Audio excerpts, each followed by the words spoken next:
Daar is tans meer as 80 honde wat vir sandparke bystaan met teenstroperbedrywighede in verskeie parke.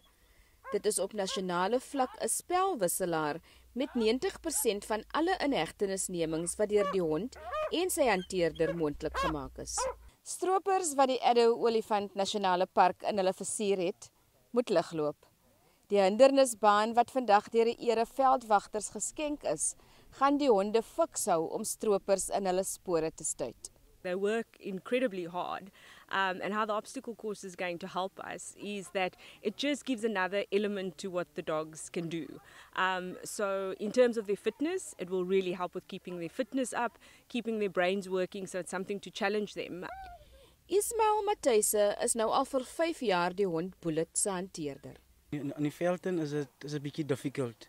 'n Hond sal moet spring en ek moet agterna gaan. Nou die obstacle course sal dit help vir hom help om nie vrees om bang te wees om oor die ding te gaan nie. So hierdie goed te gaan vir hom help of onderdeur kan as nou by 'n pyp of 'n ding kan deurgaan na so.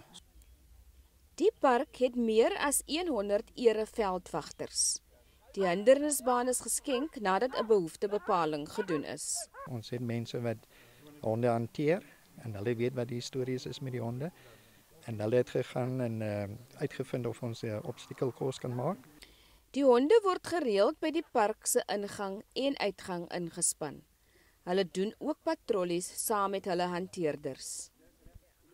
Rosalind Klaasen vir Nuusdag in Addo.